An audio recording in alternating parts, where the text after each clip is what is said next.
The sound of his laughter echoed off the mahogany walls of the Superior Court of Connecticut. It wasn't a nervous chuckle. It was a loud, arrogant guffaw that made the stenographer flinch. Damien Sterling, the city's most ruthless real estate mogul, looked at his wife, Axel, standing alone at the defendant's table, and laughed in her face. He had the most expensive legal team money could buy. She had a stack of handwritten notes and a trembling hand. Everyone expected a slaughter. But when Axel finally opened her mouth to speak, the laughter died instantly. What she revealed in the next 10 minutes didn't just silence the room. It made the entire court gasp. This is the story of how the underdog bit back. In the high society circles of Greenwich, Connecticut, Damien and Axel Sterling were the couple everyone watched, but for very different reasons. Damien was the sun around which their social solar system revolved, loud, charismatic, and aggressively successful. At 45, he was the CEO of Sterling and Associates, a commercial real estate firm that had reshaped the skyline of Hartford and was currently breaking ground on a contentious luxury high-rise project in Stamford. He was a man who sucked the oxygen out of every room he entered, leaving very little for anyone else. Axel, on the other hand, was the moon, pale, quiet, reflecting only his light. To the outside world, she was the quintessential trophy wife, though she lacked the predatory edge that title usually implied. She was 38, a former elementary school art teacher who had retired upon their marriage 15 years ago, at Damien's insistence. She was always perfectly dressed in muted pastels, her hair always done in a soft chignon, standing exactly half a step behind Damien at charity galas and board dinners. "She's a sweet thing," Damien would often say to his business partners, clutching a scotch in one hand and draping a heavy arm around Axel's shoulders. Great with the house, terrible head for business, though. Tried to explain amortization to her once, and she asked if it was a type of flower. The men would laugh. Damien would squeeze her shoulder a little too hard. Axel would offer a tight, practiced smile and sip her sparkling water. But the reality, inside the sprawling Georgian estate on Lake Avenue, was far darker than the polished exterior. Damien wasn't just dismissive, he was systematically eroding Axel's existence. He controlled every cent. Axel had a credit card, but every purchase over $50 triggered a notification on Damien's phone, often followed by a text demanding justification. She had no access to their bank accounts, no knowledge of their investments, and no car title in her name. The breaking point didn't come with a shout, but with a whisper. It was a Tuesday in November. Axel had returned early from a charity luncheon because of a migraine. The house was quiet, the staff usually gone until the evening shift. As she walked past Damien's home office, she heard his voice. He was supposed to be in the city. "Don't worry about her, Julian," Damien was saying, his voice dripping with amusement. "She's not going to fight. She doesn't have the spine for it. I've conditioned her to be afraid of her own shadow. We offer her the guest cottage and a monthly stipend of $2,000, and she'll take it. She has to. She has literally nowhere else to go." Axel froze. Julian. That would be Julian Thorne, the divorce attorney known in New York legal circles as the Butcher. "What about the Cayman accounts?" Julian's voice came through the speakerphone, tinny but clear. "Buried," Damien scoffed. "Under 3 shell companies. She thinks my net worth is maybe $5 million. She has no idea it's closer to 80. Just draw up the papers, Julian. I want her out by Christmas, so Jessica can move in before New Year's." Jessica, his 24-year-old personal assistant, the one who always looked at Axel with a mixture of pity and disdain. Axel didn't barge in. She didn't scream. She didn't confront him. The old Axel might have collapsed, crying, begging him not to leave her. But something in the cold, calculated way he spoke about conditioning. Her snapped a tether deep inside her chest.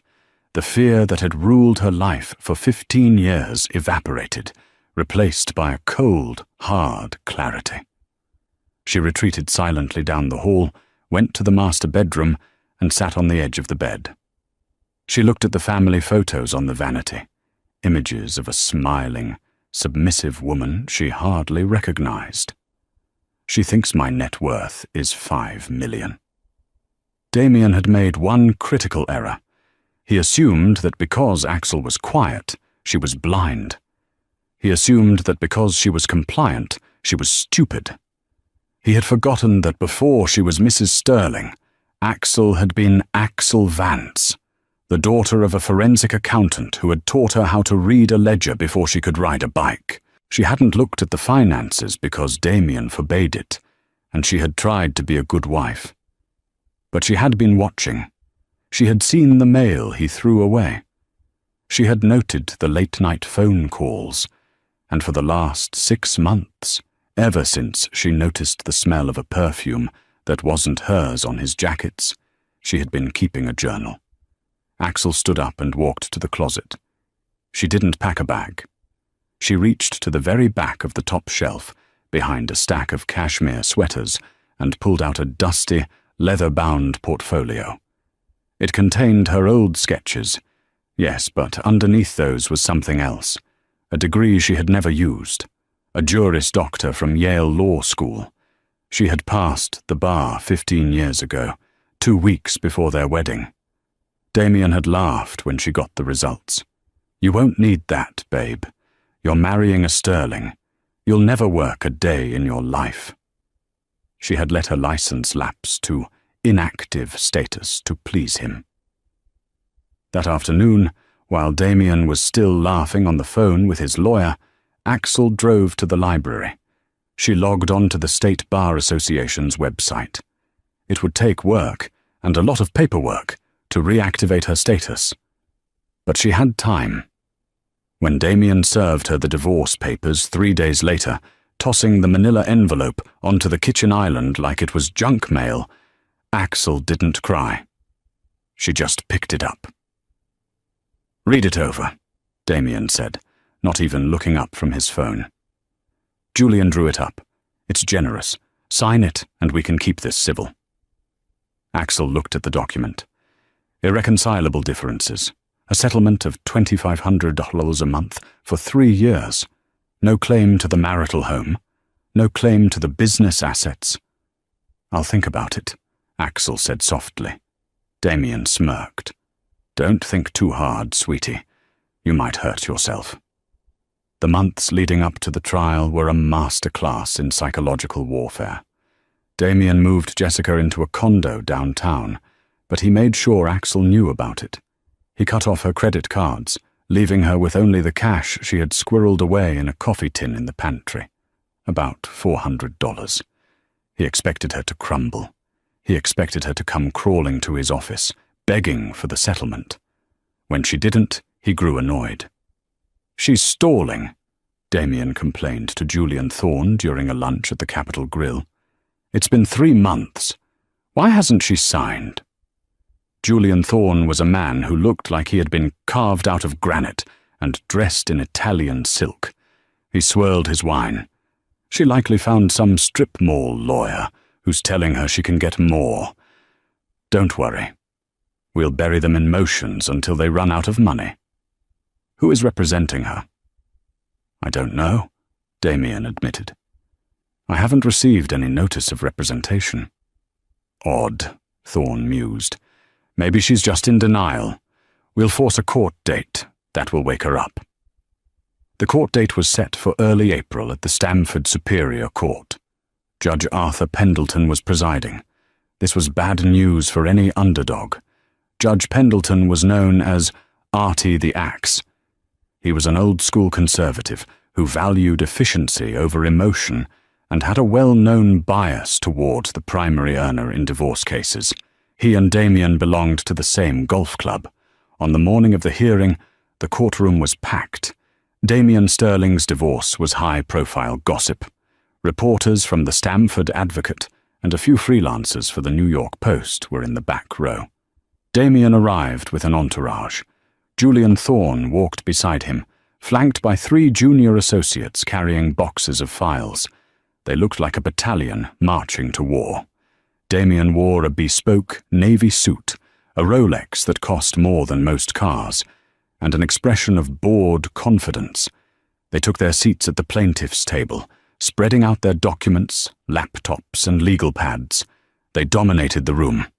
Then the heavy oak doors opened, and Axel walked in. The room went quiet, but not out of awe, out of confusion. She was alone. She wore a simple, structured black suit that she had bought at a thrift store. Her hair was pulled back tightly. She carried no briefcase, no boxes of files, just a single, slender yellow notepad and a black pen. She walked to the defendant's table and sat down. Judge Pendleton entered, his robes billowing. All rise. After the formalities, Judge Pendleton peered over his spectacles at the defense table. He looked around the empty chairs next to Axel. "Mrs. Sterling," the judge boomed, his voice impatient. "Where is your counsel? We are scheduled to begin opening statements. If your attorney is late, I will not look kindly on it." Axel stood up. Her legs were shaking, but she locked her knees. She gripped the edge of the table until her knuckles turned white. "I have no counsel, Your Honor," she said. Her voice was quiet, but it didn't crack. A ripple of murmurs went through the gallery. Julian Thorne leaned over to Damien. "She's pro se, representing herself. This is going to be easier than I thought. She's saving us the trouble of destroying a lawyer." Judge Pendleton sighed, taking off his glasses and rubbing the bridge of his nose. "Mrs. Sterling, I strongly advise against representing yourself in a matter of this complexity. Mr. Sterling has substantial assets and a formidable legal team. You are putting yourself at a severe disadvantage." "I understand, Your Honor," Axel said. "But I cannot afford counsel, as my husband has frozen all marital assets." "We offered a settlement that would have provided funds for counsel," Julian Thorne interjected smoothly, standing up. "She refused it." "The settlement was insufficient, Your Honor," Axel replied. "Very well," the judge said, clearly annoyed. "If you wish to proceed pro se, that is your right. But I will not offer you special treatment. You will be held to the same standards of evidence and procedure as Mr. Thorne." "I understand," Axel said. "Mr. Thorne," the judge nodded, "you may proceed with your opening statement." Julian Thorne stood up, buttoning his jacket. He didn't even look at Axel. He walked to the jury box. Though this was a bench trial, he performed for the gallery. "Your Honor," Thorne began, his voice a smooth baritone. "This case is simple. It is a tragedy of a marriage that has run its course. My client, Damien Sterling, has worked tirelessly for 15 years to build an empire. He has provided a life of luxury for his wife. He has paid for the home, the clothes, the vacations. And in return, he has grown apart from a partner who contributes nothing to the marriage, neither financially nor emotionally. We are here simply to dissolve a contract. We have made a generous offer. Mrs. Sterling, driven by greed and bitterness, seeks to claim half of a business she didn't build, money she didn't earn, and a future she doesn't deserve." He turned to point at Axel. "She will try to paint herself as a victim, but the evidence will show she is simply a woman who refuses to accept that the free ride is over." Thorne sat down. Damien patted him on the back, grinning. "Mrs. Sterling," the judge said, looking at his watch, "your opening statement. Keep it brief." Axel stood up again. She picked up her notepad. She walked to the center of the room. She looked small against the high ceilings and the imposing bench. She looked at Damien. He caught her eye and winked. Then he let out a short, sharp laugh, a sound of pure derision. "Look at her," the laugh said. "Look at her trying to play dress-up." The court stenographer typed the sound. Plaintive laughs. Axel looked at the judge. She took a breath. "Your Honor," she began, "Mr. Thorne is right about one thing. This is a simple case, but it is not about a marriage running its course. It is about a 15-year fraud." Damien rolled his eyes and sighed loudly. "Mr. Sterling believes," Axel continued, her voice gaining a little strength, "that because I was silent, I was absent. He believes that because I did not earn a paycheck, I did not work. And he believes that because he hid his money in shell companies named after his mistresses, that I wouldn't find it." The room went dead silent. Damien stopped smiling. Julian Thorne froze, his pen hovering over his paper. Axel turned to the gallery, then back to Damien. "I am not here to ask for half of what Damien Sterling has declared to the IRS," she said, her voice ringing clear now. "I am here to ask for half of what he actually owns, and I intend to prove that the number on his affidavit is off by $75 million. She walked back to her table and sat down. "And," she added, looking at the stunned judge, "I would like to enter into evidence Exhibit A. A forensic accounting of the Saffron Holdings Shell Corporation, registered in the Cayman Islands, which lists Mr. Sterling as the sole beneficiary." She pulled a document from her thin folder. It wasn't a handwritten note. It was a certified bank record, stamped and notarized. Damien Sterling wasn't laughing anymore. His face had gone the color of ash. The silence in the courtroom following Axel's declaration was heavy, the kind of silence that usually precedes a natural disaster. Judge Pendleton stared at the document Axel had placed on the corner of his bench. "Exhibit A," the judge repeated, picking up the paper. He adjusted his glasses. "Mr. Thorne, were you aware of this? Saffron Holdings." Julian Thorne was already on his feet, his face flushed a dark, angry red. "Objection, Your Honor. Ambush! We have not seen this document during discovery. This is trial by surprise. Furthermore, I question the authenticity of this record. It looks like a printout that could have been fabricated on a home computer." "It is a certified bank ledger from the Bank of Butterfield in Grand Cayman, Your Honor," Axel said calmly. She remained seated, her posture perfect. "If Mr. Thorne looks at the second page, he will see the notarization seal and the signature of the bank's compliance officer. As for discovery, I could not disclose it because Mr. Sterling swore under oath in his financial affidavit that this account didn't exist. I am introducing it now as impeachment evidence to prove perjury." The judge looked at Thorne, then at Damien. Damien was gripping the table, his knuckles white. He whispered furiously to Thorne. "The objection is overruled," Judge Pendleton said, his voice dropping an octave. He looked at Damien with a new expression. Suspicion. "Mr. Sterling, you are under oath. Do you deny the existence of this account?" Thorne jumped in. "My client asserts his Fifth Amendment right against self-incrimination regarding—" "This is a civil divorce trial, Mr. Thorne," the judge snapped, "not a criminal proceeding. If he pleads the Fifth, I am entitled to draw an adverse inference. That means I will assume the money exists and that he is hiding it." Thorne shut his mouth. He looked at Damien and gave a barely perceptible nod. "Deny it," the nod said. "Make her prove it." "Mr. Sterling," the judge asked again. "Is this your account?" Damien stood up. He buttoned his jacket, trying to regain his composure. He flashed that charming, practiced smile, the one that had sold condos to billionaires. "Your Honor, my wife is creative. She was an art teacher, after all. I have never been to the Cayman Islands for banking purposes. This is a desperate fabrication. Axel stood up.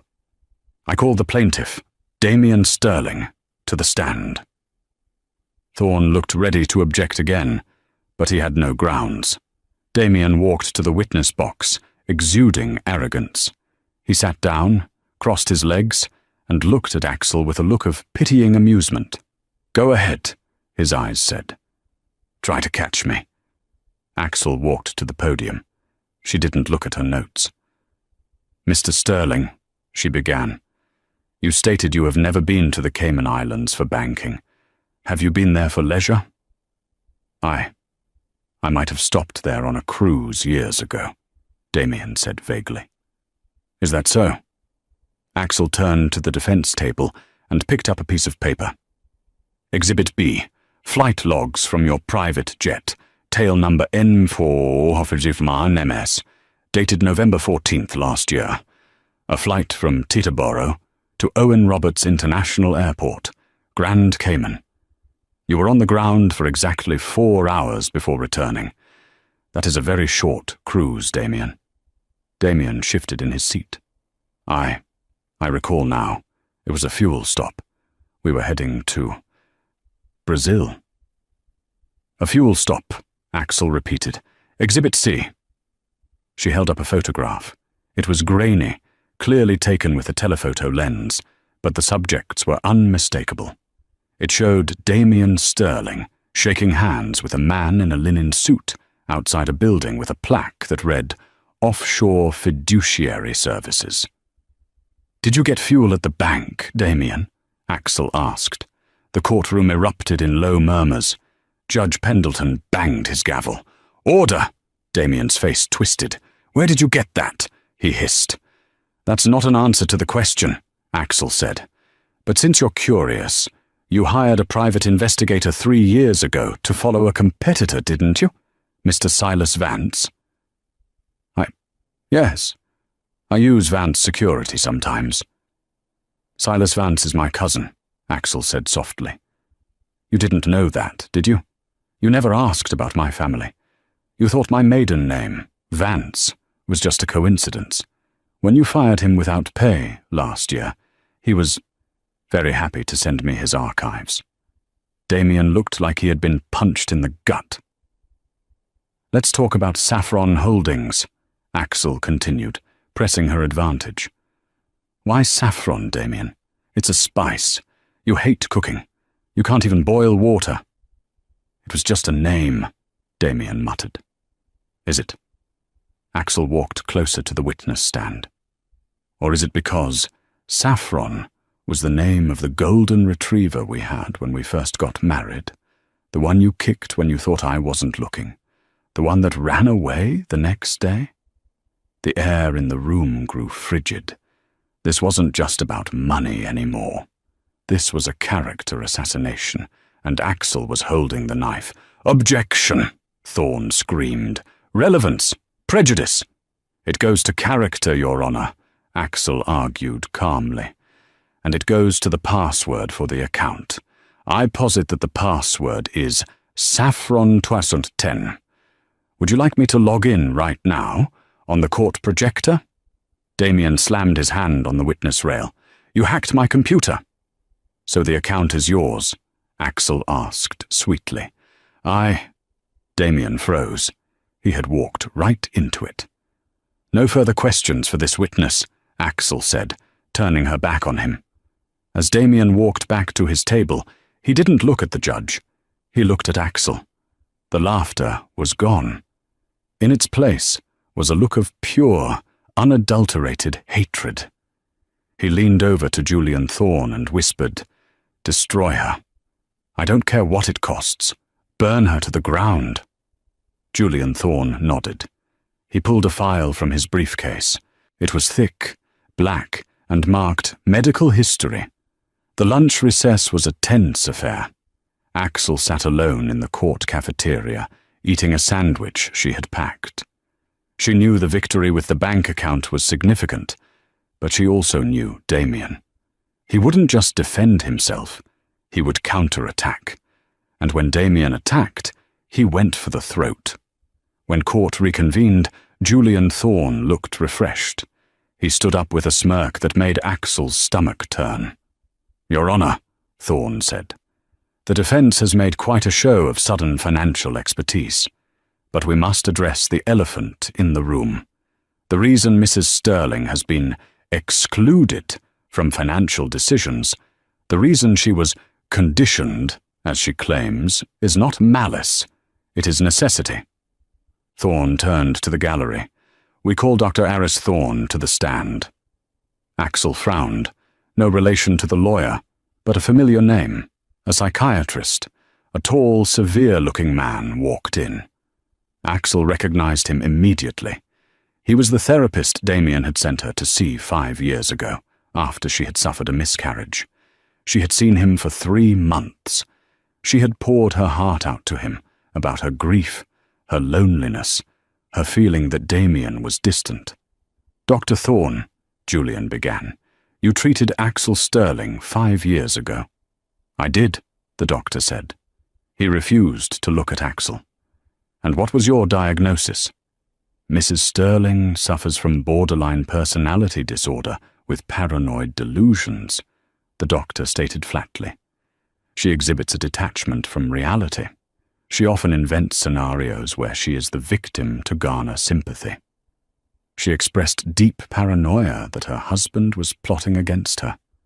"So," Julian said, pacing, "if she were to say, claim her husband was hiding millions of dollars, or that he was abusive, this would be consistent with her delusions?" "Completely consistent," the doctor said. "She creates narratives to punish those she feels have abandoned her."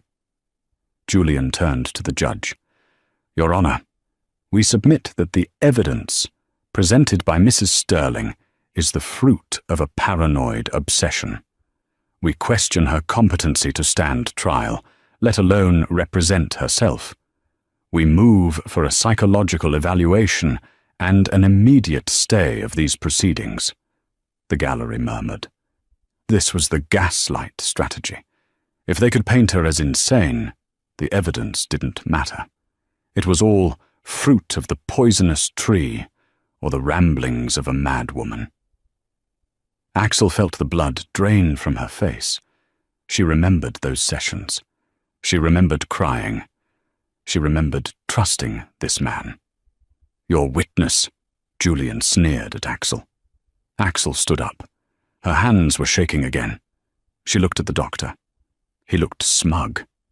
He was a paid gun, and he had just fired a shot that could end everything. She walked to the podium. She closed her eyes for a second, breathing in. "Focus, Axel. You prepared for this. You knew he would use the medical records." "Dr. Thorne," Axel said, "how much is my husband paying you for your testimony today?" "I am being compensated for my time at my standard hourly rate," the doctor sniffed. "Your standard rate is $400 an hour," Axel said. "Exhibit D." She held up a bank transfer record. "Can you explain why Sterling Development LLC transferred $50,000 into your personal account last Tuesday?"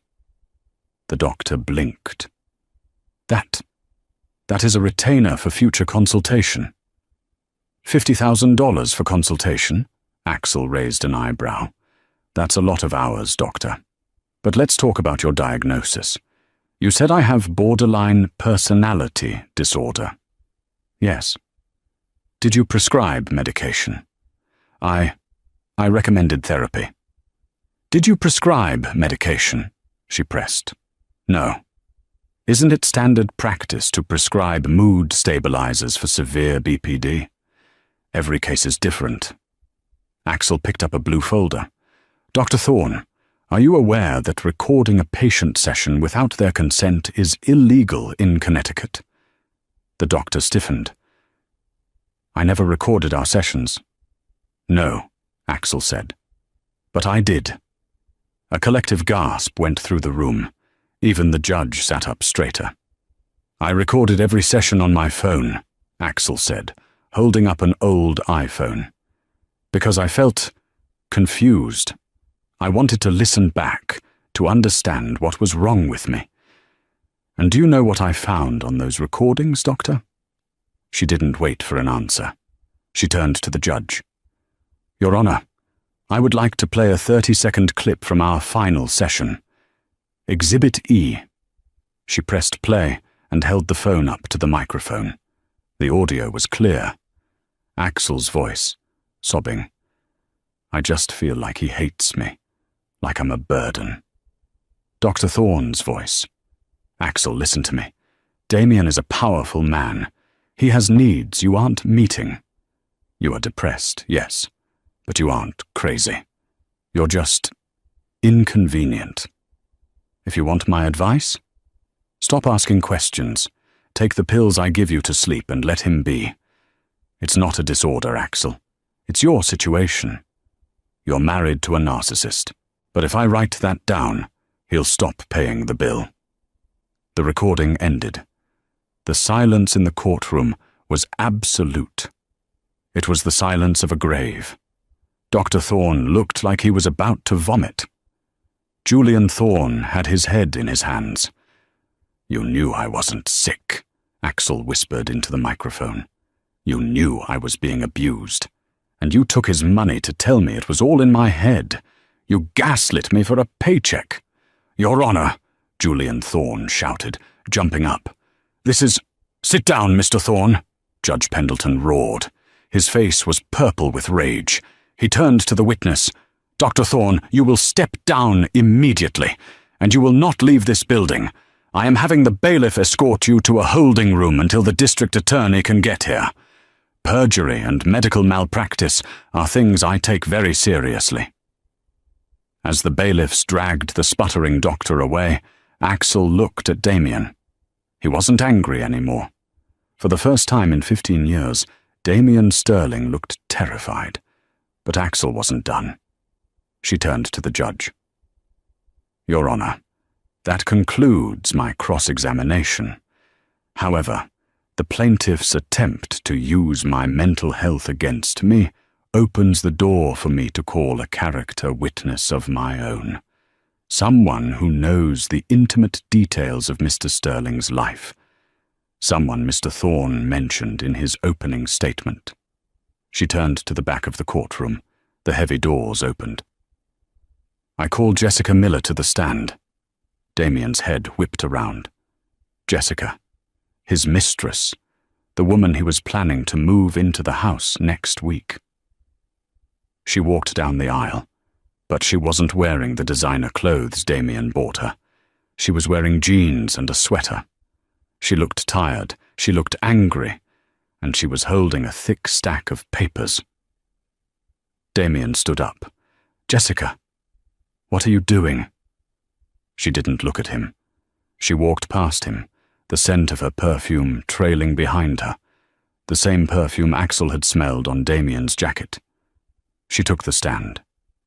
Ms. Miller, Axel said gently, please state your relationship to the plaintiff. Jessica looked at Damien, her eyes cold. I was his personal assistant and his mistress. And she paused, her hand resting protectively on her stomach.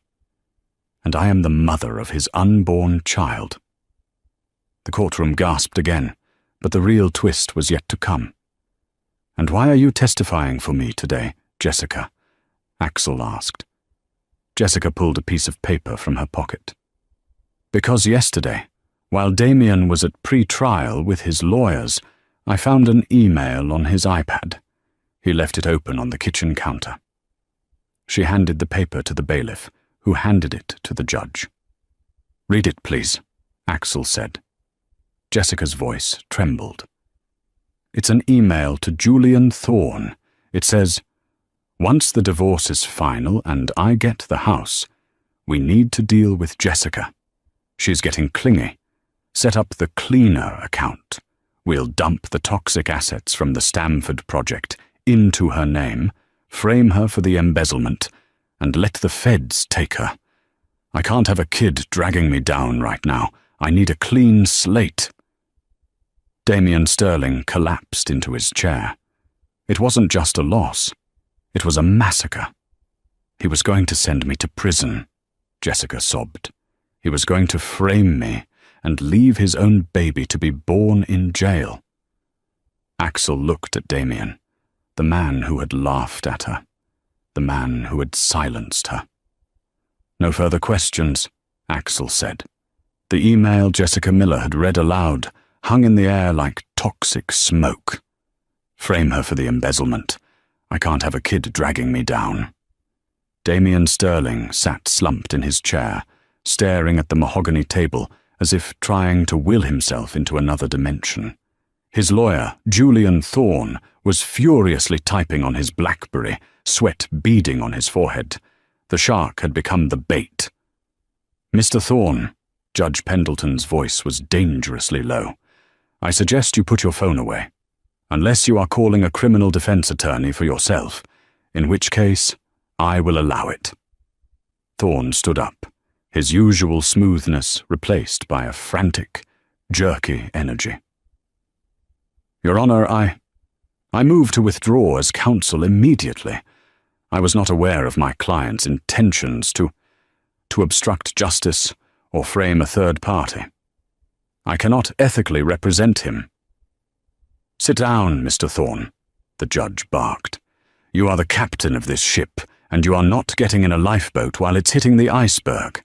We are finishing this trial. Today. The judge turned to Axel. Mrs. Sterling, in light of this explosive testimony, do you have further evidence regarding the toxic assets mentioned in the email? Axel nodded. She walked back to her table. She looked tired, but her eyes were burning with a fierce intensity. She picked up a heavy roll of documents, architectural blueprints. Exhibit F, Your Honor, Axel said, unrolling the blueprints on the clerk's desk. These are the structural plans for the Stamford high-rise project, the jewel of Sterling and Associates. Damien looked up. Those are proprietary. You can't show those. I can when they prove you are committing insurance fraud on a massive scale, Axel shot back. She pointed to a section of the blueprints marked with red ink. I found these in a safe in the basement. Damien thought I didn't know the combination. It was his birthday. Narcissists never use random numbers.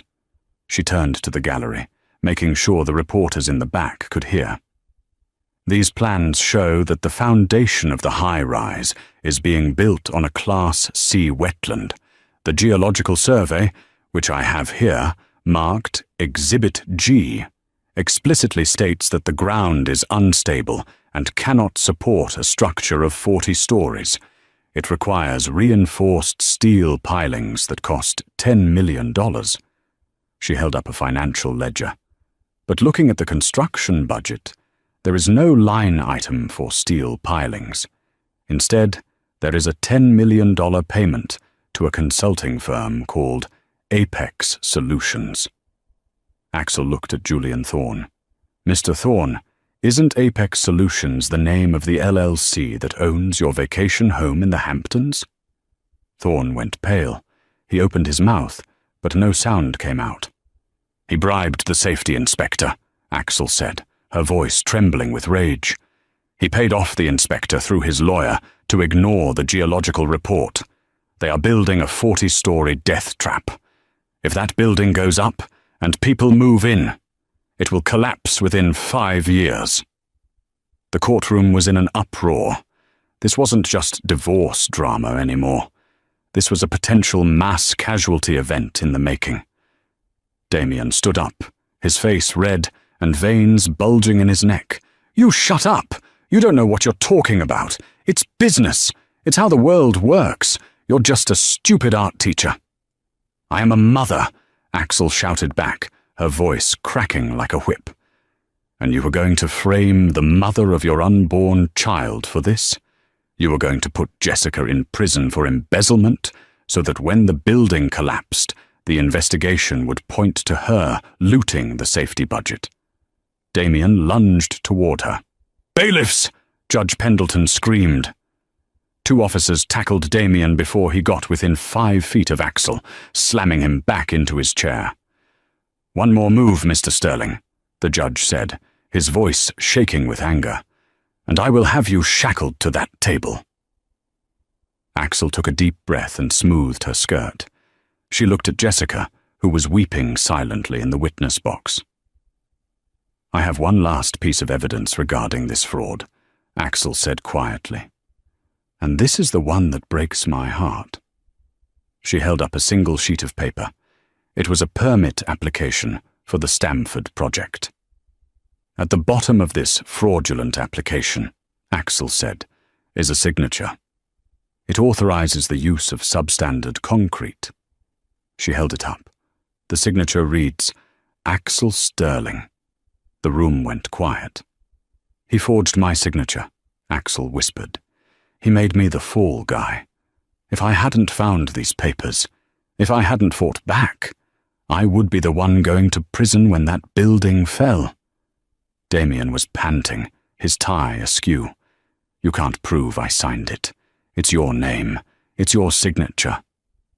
"Actually," Axel said, a sad smile touching her lips, "I can prove it wasn't me." "How?" Damien sneered. "It looks exactly like your handwriting. I practiced it for you." He stopped himself, biting his tongue hard. "You practiced it," Axel nodded, "but you missed one detail. The date on this document is October 14th of last year." She turned to the judge. "On October 14th, I was in the hospital, Your Honor. I was having surgery on my right hand, my writing hand, to repair a tendon I severed while gardening. My arm was in a cast from fingertips to elbow. I couldn't hold a pen for 6 weeks." She held up her medical discharge papers. "Checkmate, Damien." The reality of the situation seemed to crash down on Damien Sterling all at once. The defiance drained out of him, leaving a hollow, trembling shell. He looked at Julian Thorne, but his lawyer was currently busy trying to shove documents into his briefcase, clearly planning a hasty exit. "Mr. Thorne," Judge Pendleton said coolly, "the bailiff has locked the doors. No one leaves." Thorne dropped his briefcase. Axel stood at the center of the storm she had summoned. She felt a strange sense of calm. The fear she had lived with for 15 years, the fear of his anger, his judgment, his control, was gone. He was just a small, greedy man in a bad suit. "Your Honor," Axel said. "The defense rests." "I should hope so," Judge Pendleton muttered. He looked at Damien. "Mr. Sterling, do you have any rebuttal? Any explanation for the forged signatures, the bribes, the shell companies, or the plan to frame your mistress?" Damien looked up. His eyes were wet. He looked towards the gallery, perhaps hoping for a friendly face, but saw only the flashing cameras of the press capturing his downfall. I built this city," Damien whispered hoarsely. "I'm a pillar of the community." "You are a termite in the foundation," Judge Pendleton corrected him.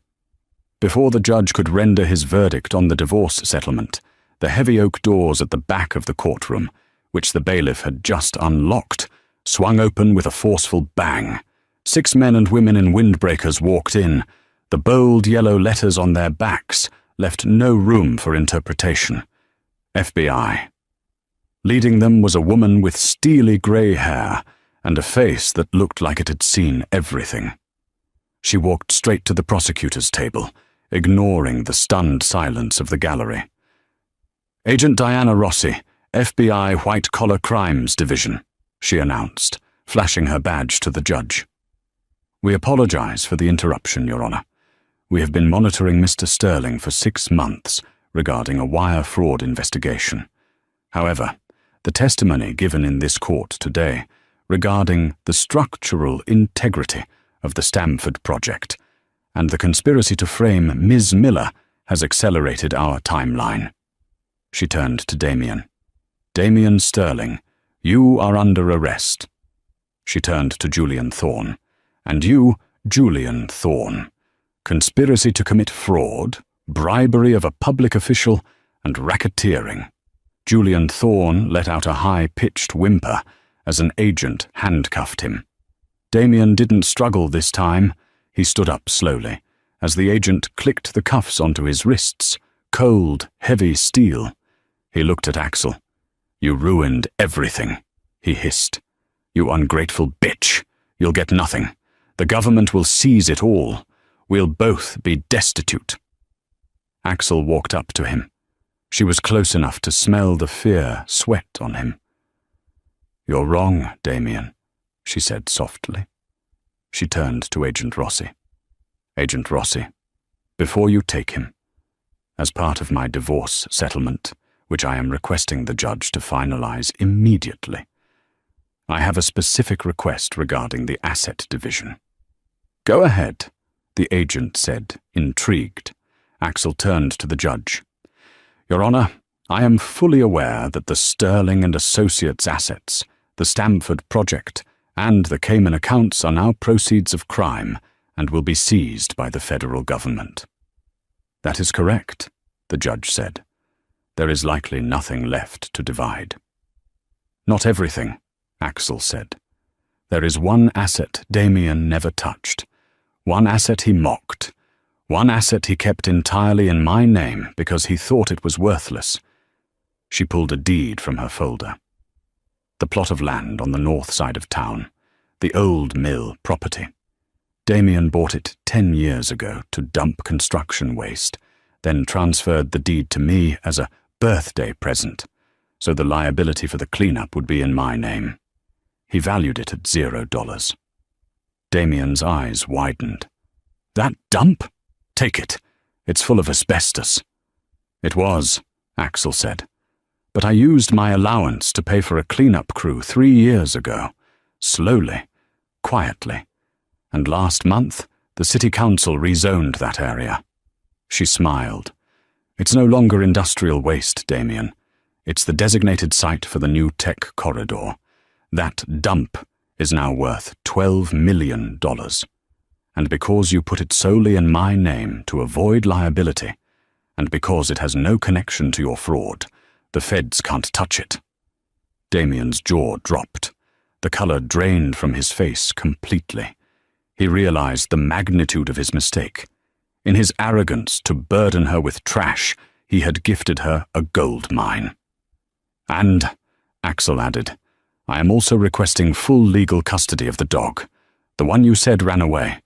I know you gave him to your secretary. I want him back." "Granted."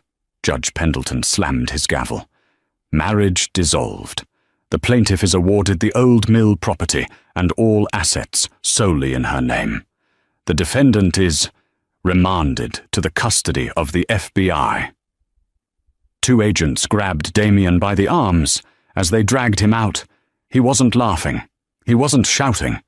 He was staring at Axel with a look of total bewilderment. He had played checkers while she was playing 4D chess. As he passed Jessica Miller, who was still sitting in the witness box, Damien paused. "I'm sorry," he whispered. It was a pathetic attempt. Jessica looked at him, her hand on her belly. "My child will never know your name," she said coldly. The doors closed behind him. The courtroom erupted. Reporters were shouting questions. The judge was calling for order, but he was smiling. Axel stood alone at the table. She packed her notepad. She capped her pen. She didn't look triumphant. She just looked free. Agent Rossi walked up to Axel. "That was impressive, Mrs. Sterling. We've been trying to pin Thorne for years. You handed him to us on a platter. If you ever need a job." Axel laughed, a genuine warm sound.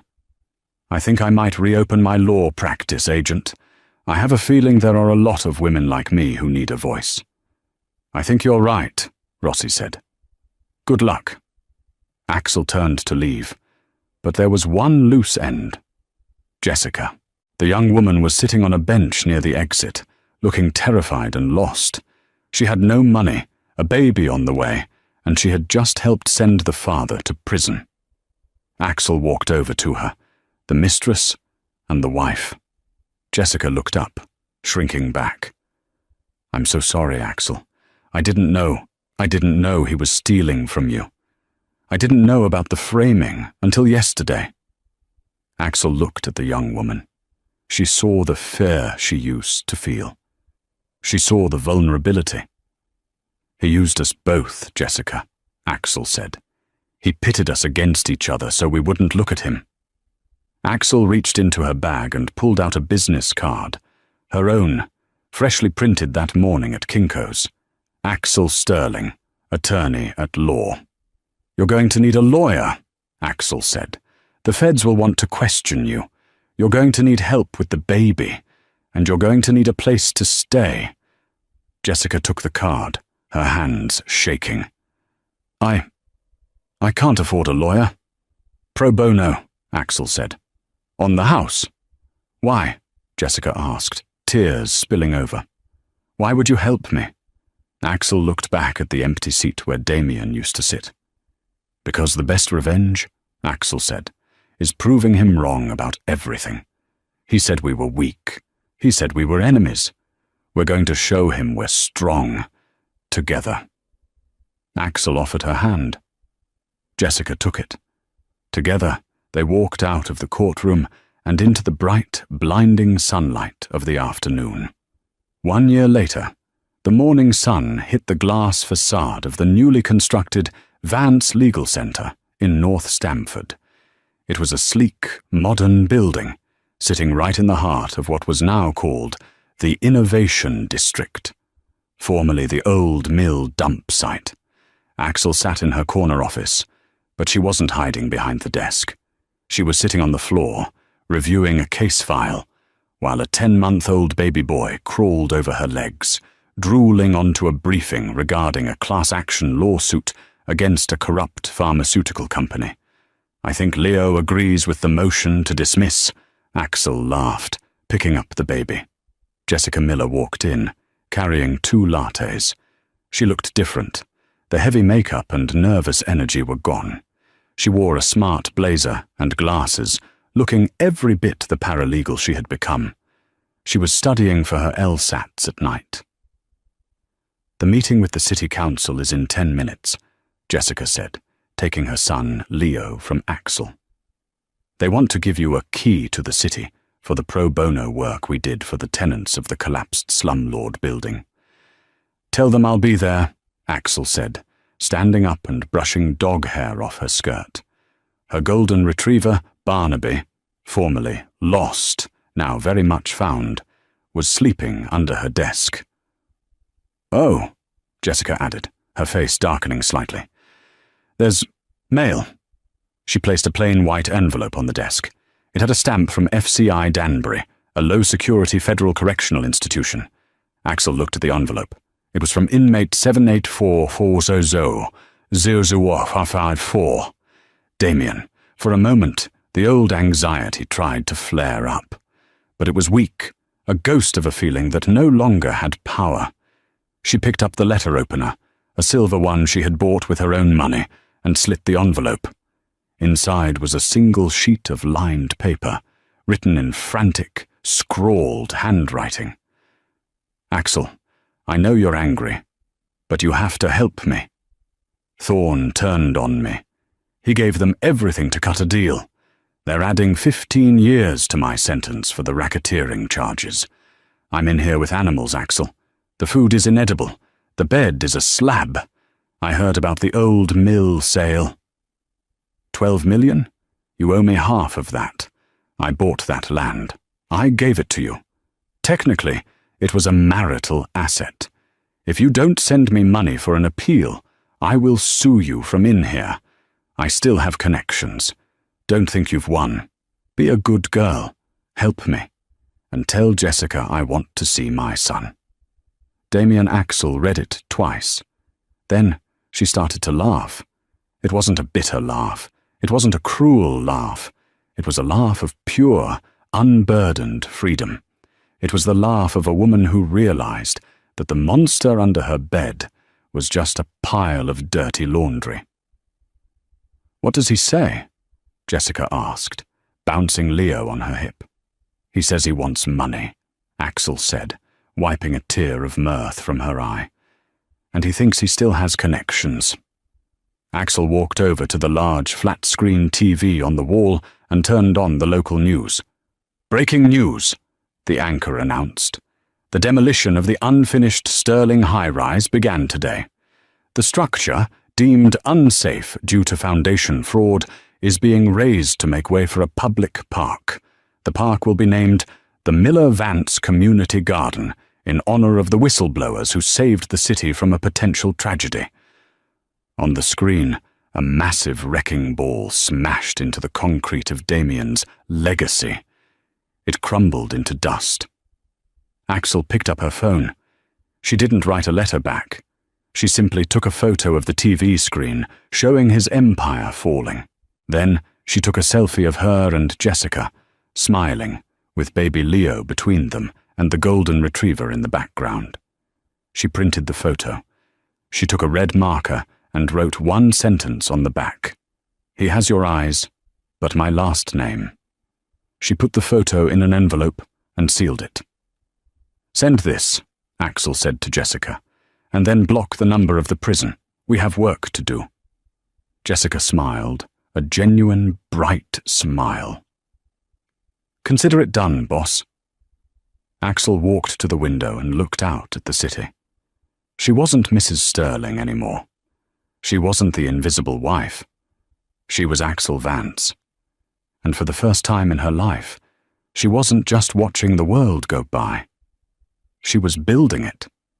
And that is how the invisible wife brought down a titan. Damien Sterling thought he could erase Axel, that he could use people like chess pieces and laugh when they fell. But he forgot the most important rule of nature. The quietest rivers hide the deepest currents. Axel didn't just win a divorce.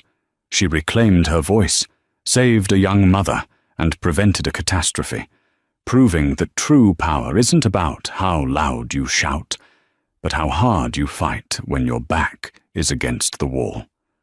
What do you think? Did Damien get what he deserved, or should the sentence have been harsher? And what would you have done if you found those blueprints? Let me know in the comments below. If you enjoyed this story of justice and redemption, please smash that like button. It really helps the channel grow. And don't forget to subscribe and hit the bell icon so you never miss a new story. We have a crazy tale coming up next week about a lottery winner whose family tried to commit him to an asylum to steal his ticket. You won't want to miss it. Thanks for watching.